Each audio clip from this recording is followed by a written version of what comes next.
Oui, la Bhagavad Gita, donc un des enseignements, et même l'enseignement en fait principal qu'a exploré Yogananda, il a bien sûr commenté aussi les évangiles et d'autres textes, notamment le Rubaiyat de Omar Khayyam, qui est un texte soufi, euh, pour montrer l'essence de ces enseignements qui sont en fait le même enseignement mais donné de différentes manières. Maintenant, on va approfondir de la compréhension de la Bhagavad Gita parce que Yogananda explique que c'est un enseignement essentiel pour nous maintenant. Et on va entendre aujourd'hui pourquoi, pourquoi est-ce qu'il a amené cet enseignement avec autant de profondeur. Donc, je lis de l'introduction de son livre Les interprétations de la Bhagavad Gita de Yogananda. Le renoncement complet a été le thème de nombreux enseignements, y compris de la Bible chrétienne orientale. J'aime bien le mot oriental ici. Ne vous inquiétez pas pour votre corps de ce que vous mangerez ou de ce que vous porterez. Vous vous rappelez de cette phrase. Plusieurs fois, en fait, dans les évangiles, Jésus dit à ses disciples, partez, prenez, ne prenez même pas une deuxième paire de chaussures. Allez-y et ne vous inquiétez pas de ce que vous allez manger, de ce que vous allez euh, porter, c'est-à-dire en vêtements. Euh, et c'est vrai que le chemin indiqué dans les évangiles est le chemin d'un renoncement total. Swami Shankara, donc je continue la lecture, le fondateur de l'ordre des Swamis, prônait le renoncement total. D'autres grands prophètes l'ont également fait, sur la base de l'idée que les désirs matériels peuvent être un obstacle sur le chemin de la réalisation du soi. D'un autre côté, ceux qui s'enfoncent profondément dans la vie matérielle s'éloignent de Dieu. Ils s'enlisent si profondément dans la boue des soucis mondains qu'ils ne peuvent s'en extraire et ainsi marcher librement sur la voie de la réalisation du soi.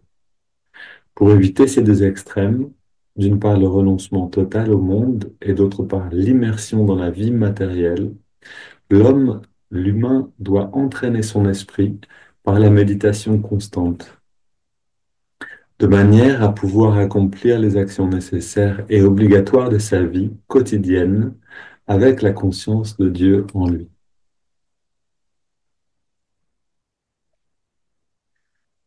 Tous les hommes et les femmes d'affaires doivent se rappeler que leur vie mondaine peut être libérée des maux physiques et mentaux à condition d'ajouter chaque jour une méditation profonde à leur travail quotidien ou à leur relation familiale.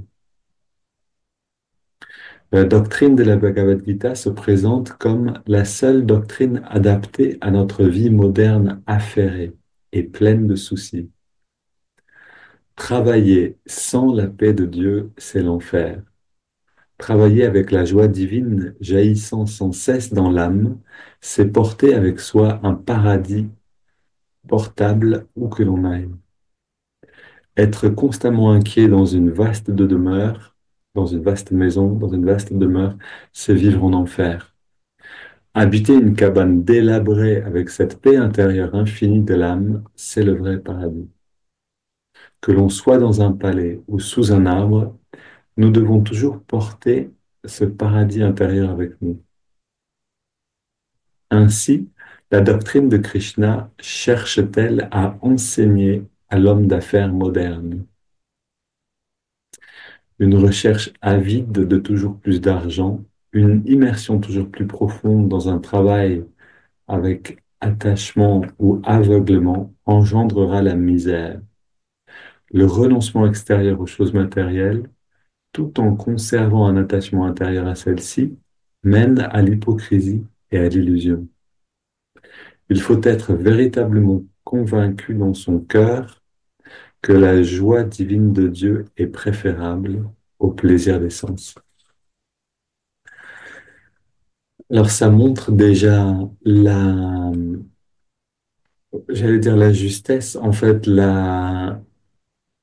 oui, la profondeur et l'équilibre que prône la Bhagavad Gita, c'est-à-dire ce que dit ici Yogananda à la fin, le fait d'être toujours plus avide, de gagner plus d'argent, d'avoir un- une maison plus grande, plus de possessions, etc. C'est quelque chose qui naturellement nous entraîne dans la misère, qui nous entraîne dans la réelle misère, c'est-à-dire l'incapacité à jouir de quoi que ce soit, l'incapacité à être heureux, euh, même, même dans le plus grand palais. Et en même temps, le renoncement extérieur aux choses matérielles, tout en conservant un attachement intérieur à celles-ci, mène à l'hypocrisie et à l'illusion. Et Yogananda explique ailleurs, par exemple, que c'est ce qui s'est passé pour Judas. Donc Judas qui a trahi Jésus a gardé en fait un attachement tout en renonçant extérieurement et en suivant Jésus, a gardé un attachement à l'argent. Et donc c'est devenu l'endroit de sa chute. Maintenant, c'est quelque chose qu'on peut voir aussi dans notre vie, c'est-à-dire si on renonce à quelque chose d'extérieur, mais que intérieurement, on n'a pas encore renoncé à cette chose. C'est-à-dire qu'on y est encore attaché. Il y a tout un jeu qui va se développer à une relation pleine de tension, en fait, avec cette chose, avec cette personne qui va se développer, qui va exister en nous, parce que extérieurement, on aura fait le pas de renoncer, mais intérieurement, on est encore attaché à cette chose. Donc, vous connaissez tous, on connaît tous, en fait, ces choses. Ça va être le petit bout de chocolat qu'on on a renoncé à manger le soir, et puis le petit bout de chocolat nous regarde fixe, avec un regard fixe jusqu'à ce qu'on craque. Et ça, c'est justement ce pas-là. C'est-à-dire, je renonce extérieurement, mais intérieurement, pas encore. On a besoin de savoir comment renoncer intérieurement pour toute chose, en fait, à tout ce à quoi on a besoin de renoncer, parce qu'on sait que si on indulge, si on se permet cette chose, on va en souffrir, et plus que ça, notre vie va en souffrir. Euh, si on veut vraiment pouvoir y renoncer, il faut qu'on ait un plaisir plus grand. Et c'est ce que dit ici Yogananda, il faut être véritablement convaincu dans son cœur que la joie divine de Dieu est préférable au plaisir des sens. Et on a besoin de trouver un équilibre, bien sûr. Donc on a besoin de voir là où on est aujourd'hui avec nos attachements, avec notre équilibre de compensation avec les plaisirs des sens, parce que de toute façon, avoir une grande maison ou manger un bout de chocolat, ça revient au même, c'est une sorte je veux dire, à part si on a vraiment besoin d'avoir une grande maison, euh, pour certaines raisons précises, mais les, les biens matériels, que ce soit d'avoir une grande maison, une grande voiture, une voiture plus puissante, un nouveau téléphone, etc., etc., etc., ou manger un bout de chocolat, ça revient au même. C'est-à-dire que ça va amener un certain confort au niveau des sentiments pour compenser un inconfort intérieur. Cet inconfort, c'est simple. Cet inconfort vient de notre séparation. Si on peut vivre dans l'union avec la joie divine, euh, alors on peut voir qu'on a de moins en moins besoin de chercher à l'extérieur tout ce qui est censé rétablir un équilibre intérieur, puisqu'on a déjà cet équilibre, on a déjà atteint en fait ce qui nous met en équilibre. Et donc, c'est vraiment le message ici de Yogananda, qui d'ailleurs avait quelques hommes d'affaires ou femmes d'affaires parmi ses disciples de sa vie, c'est-à-dire quand il était encore dans son corps, notamment Rajarchi Janakananda, qui l'a beaucoup aidé avec le développement de son travail en Amérique de plusieurs manières, mais vraiment aussi avec l'argent que Rajarchi Janakananda avait. Et ce businessman, donc cet homme d'affaires, était exemplaire dans le sens où il allait euh, très tard à son bureau parce qu'il était occupé à méditer le matin. Il y avait beaucoup de choses à faire, beaucoup de responsabilités, mais il méditait jusqu'à 10 heures, 11 heures du matin. Et ensuite, il allait au bureau. Et d'ailleurs, quelqu'un lui a demandé, mais comment est-ce que vous pouvez vous permettre de venir si tard au bureau alors que vous avez tant de choses et de responsabilités, etc. Et sa réponse, donc de celle de Rajarshi, c'était, c'est justement parce que je médite longtemps le matin que je peux résoudre autant de problèmes dans la journée. Si je ne médite pas, je vais passer beaucoup de temps pour résoudre un seul problème qui va venir dans la journée ou avancer. Et du coup, je vais avancer beaucoup moins vite. Donc, c'est quelque chose qui est vraiment aussi très pragmatique. C'est-à-dire que si on a des responsabilités, si on a des choses à faire, si on a des engagements, plus on a d'engagements et plus on a besoin en fait de méditer pour pouvoir faire face à ces engagements avec inspiration. De la même manière, on a demandé une fois à Gandhi, euh, donc Mahatma Gandhi, mais comment pouvez-vous trouver le temps de méditer 1 heure le matin et 1 heure le soir avec tout ce que vous avez à faire? Et il avait beaucoup de choses à faire. Il avait toujours cette montre, euh, cette montre accrochée au cou comme un pendentif et il regardait toujours cette montre parce que c'était vraiment il en parle quelque part. C'était vraiment le temps est le plus précieux en fait pour tout ce qu'il avait à faire. Mais donc sa réponse était intéressante. Il disait, mais si j'avais plus de choses à faire, je méditerais 2 heures le matin et 2 heures le soir. Ça nous rappelle, en fait, ça nous montre que cette capacité à agir dans la justesse, à être dans l'inspiration, à être efficace aussi pendant notre journée, à être dans un équilibre et non pas complètement soumis aux objets des sens pour trouver une sorte d'équilibre intérieur, tout ça, on va le trouver à l'intérieur de nous. Et en même temps, comme l'indique Yogananda dans ce texte, un peu plus loin, Krishna n'était pas un renonçant, mais un roi. Il avait beaucoup de responsabilités aussi. Et Krishna a existé, ce n'est pas simplement une figure mythique. Il a existé et cette guerre, la Bhagavad Gita, a existé aussi et il a joué un rôle essentiel à l'intérieur. Et donc, ces enseignements de Krishna, sont donnés pour notre temps maintenant. C'est-à-dire qu'on est occupé dans plein de choses. Les monastères se vident et ne se vident pas par hasard ou par erreur, mais simplement parce qu'on entre dans un âge de conscience différent, une conscience différente. Et dans cet âge-là, on peut en effet être, et en fait c'est souhaitable, dans le monde pour contribuer au monde d'une bonne manière, mais tout en allant chercher à l'intérieur un vrai détachement avec ce monde. Et, et c'est tout l'enjeu de la Bhagavad Gita, c'est de vraiment de comprendre comment vivre, non pas hors du monde, non pas séparé du monde, mais dans le monde, tout en restant libre intérieurement.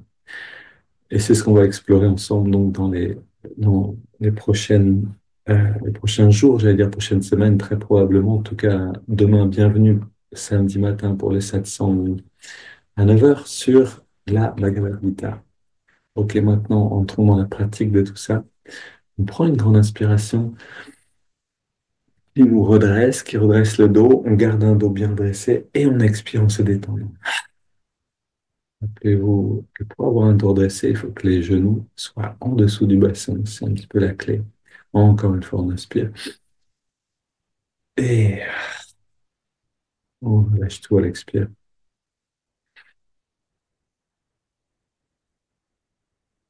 Ok, on chemin vers l'intérieur. Avant de marcher vers l'intérieur, on observe et on voit quelle qualité on a maintenant déjà.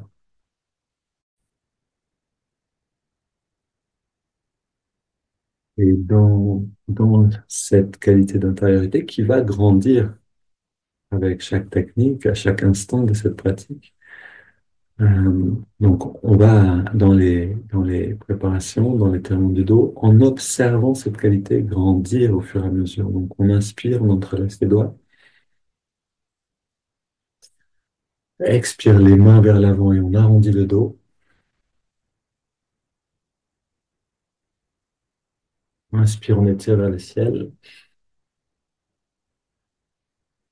Expire, on se penche vers la gauche pour étirer le côté droit. Inspire, retour au centre.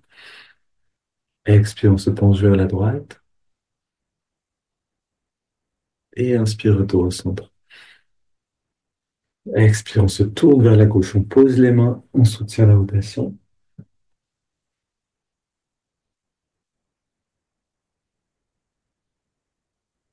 Et on revient au centre. Inspire, tire vers le ciel. Expire, on se tourne vers la droite. On pose les mains.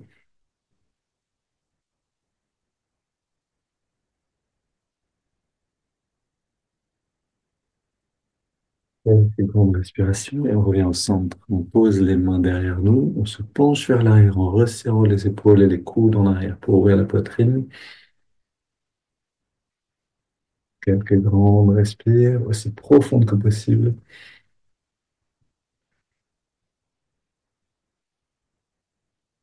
Et on revient au centre. On pose les mains sur les cuisses, paumes vers le ciel.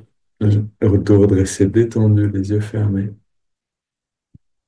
Et on ressent encore une fois la qualité de l'intériorité qui s'est améliorée.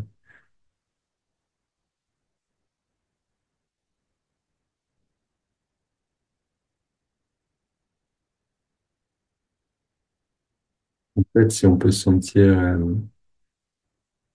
si on peut être très détendu et sentir avec beaucoup de sensibilité, de subtilité, on a déjà un grand bien-être qui est là. Tout dépend de notre capacité à nous détendre et ressentir profondément. Maintenant, prenons une douzaine de grandes respirations.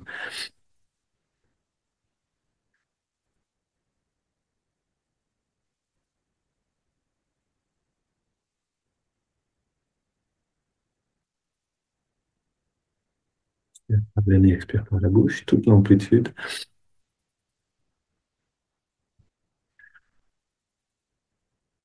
5 dernières respirations.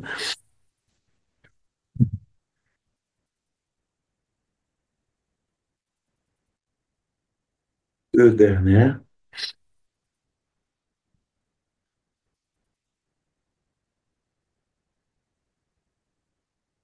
On expire, on vide bien et on inspire très lentement, le plus lentement possible, en restant très détendu.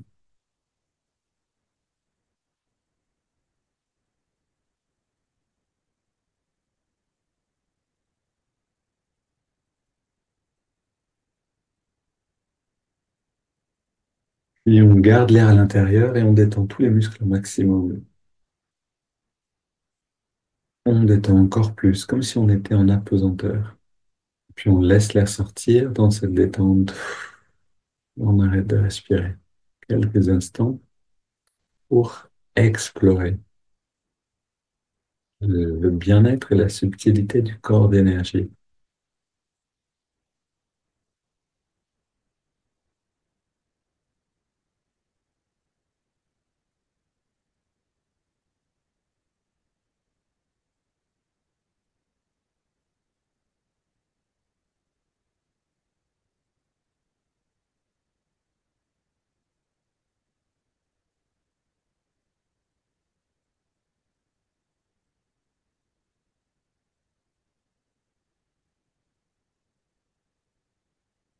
On inspire lentement,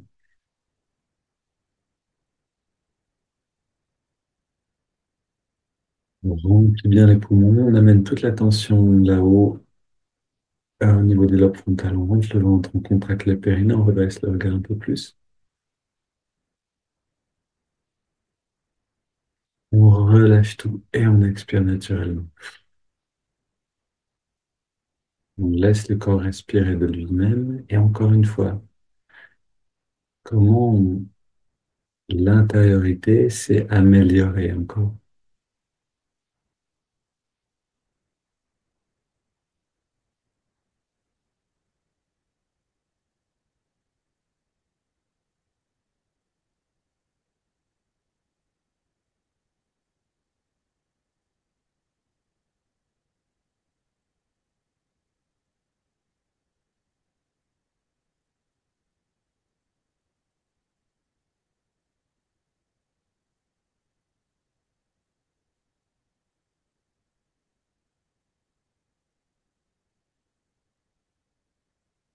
On commence déjà à sentir ce paradis portable. Maintenant, une double inspire, on contracte tous les muscles au maximum, on serre les poings. Une double expire et on relâche complètement. Encore deux fois.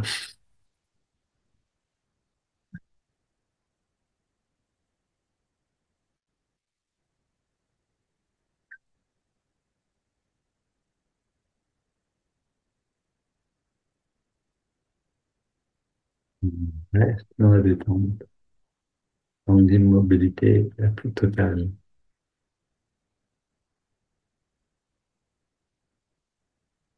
Et encore une fois, on peut sentir un monde qui s'ouvre en nous-mêmes. Il faut y croire, il faut le voir pour y croire, littéralement. C'est-à-dire, il faut en faire l'expérience consciemment pour se rendre compte, jour après jour, que ces techniques simples nous ouvrent des portes, une expérience profonde en très peu d'efforts, très peu de temps. Maintenant, dans cette immobilité, dans cette détente, on inspire par les narines sur 5, en ressentant l'énergie remonter le long de la colonne. C'est parti.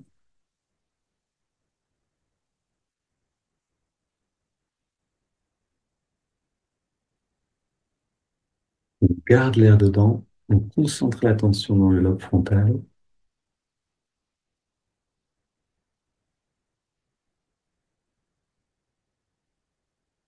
puis on expire dans le même rythme. On sent un rayonnement de bien-être, de conscience depuis le lobe frontal qui inonde tout le corps. À nouveau, inspire,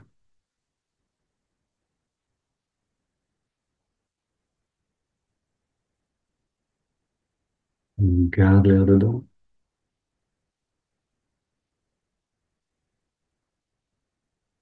et expire.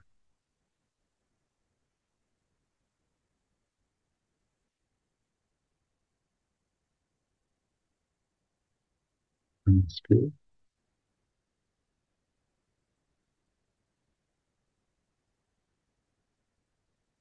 on retient le souffle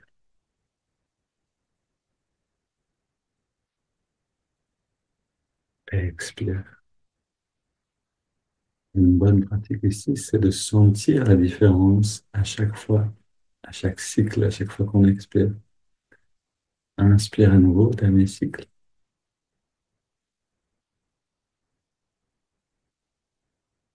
On garde,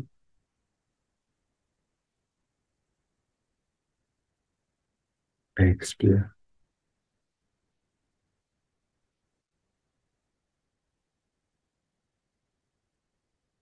On prend une grande inspiration et on laisse le corps respirer naturellement. Voilà, on vient de terminer les préparations et on regarde et on savoure et on célèbre ces effets profonds de ces techniques simples.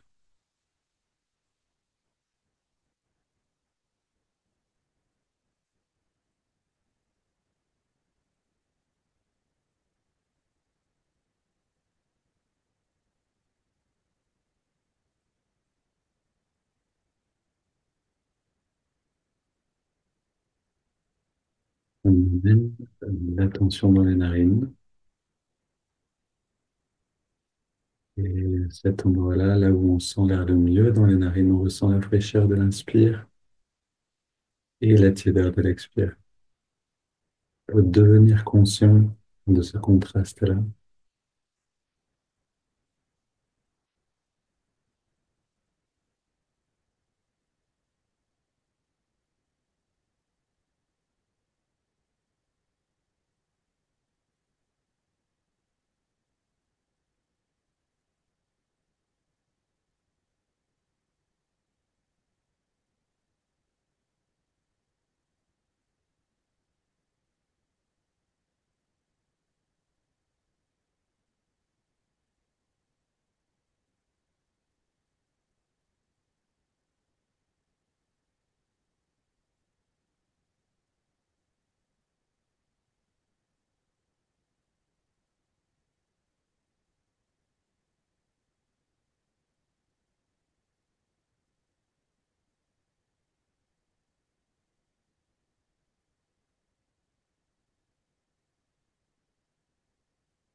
L'expérience change.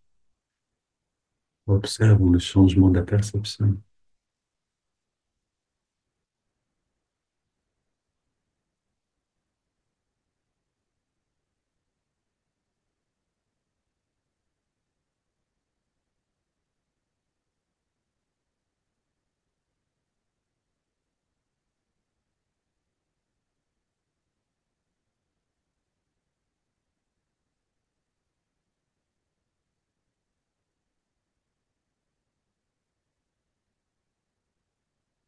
On ajoute le mouvement de l'index de la main droite.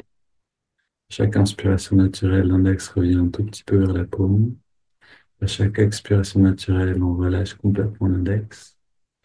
Et surtout, on relâche toute tension musculaire, un peu plus à chaque fois.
Toute la réalité matérielle se dissout dans la détente, comme quand on s'endort, sauf qu'on reste complètement présent.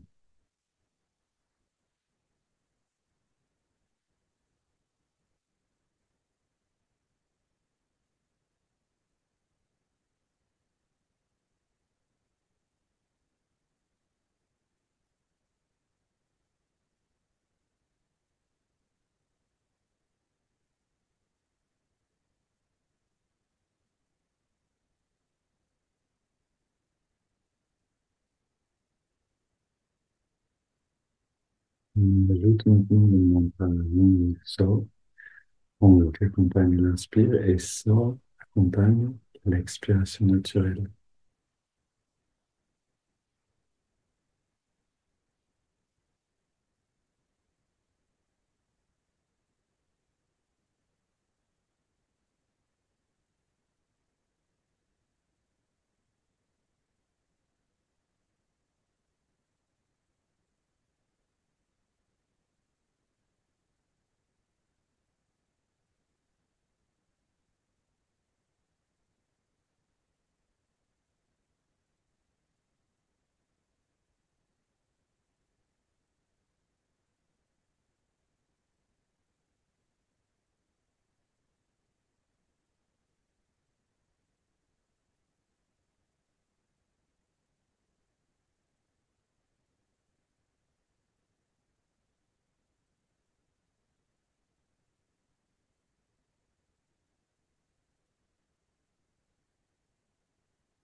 Comme tout le monde avec un peu de So.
Et on prend une inspiration profonde et on expire en 3 fois. Quelques secondes sans respirer pour sentir la liberté qui est au-delà de la respiration.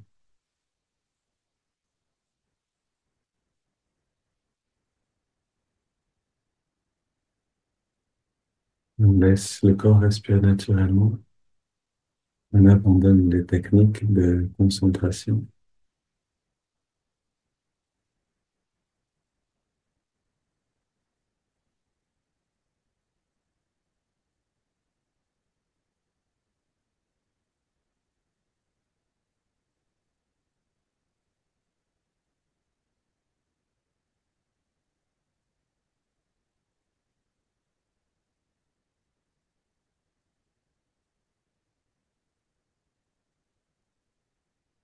Et on ressent cette lumière, ce bien-être qui s'épanouit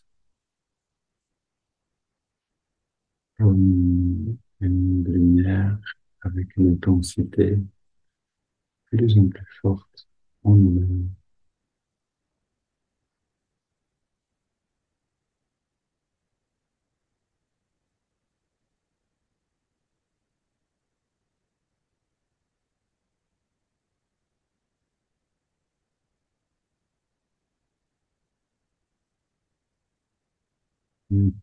Plus on peut sentir ce paradis portable et moins on aura besoin d'agir à l'instant présent, à l'instant même, je veux dire. Si vous sentez trop de pensées, de tensions mentales, physiques, alors gardez encore un élément actif comme l'observation du souffle, le mantra ou une affirmation. Si l'inaction vous met trop en face de choses non résolues, alors on a besoin de faire un petit peu. Et c'est OK comme ça.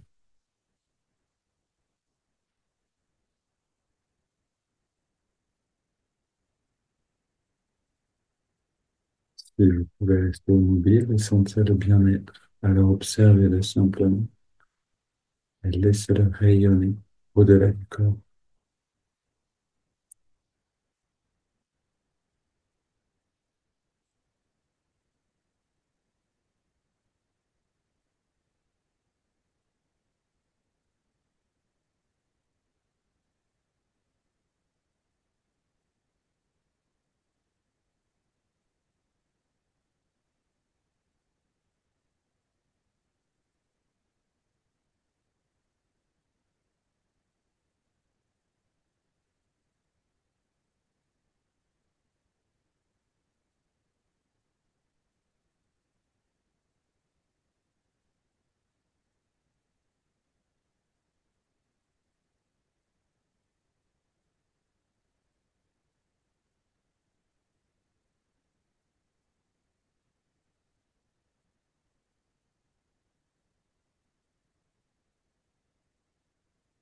Donc, prenons le temps, tant que ce sentiment est là, prenons le temps de nous imbiber, imbiber la conscience de ce paradis portable pour l'emmener avec nous aujourd'hui et y retourner régulièrement.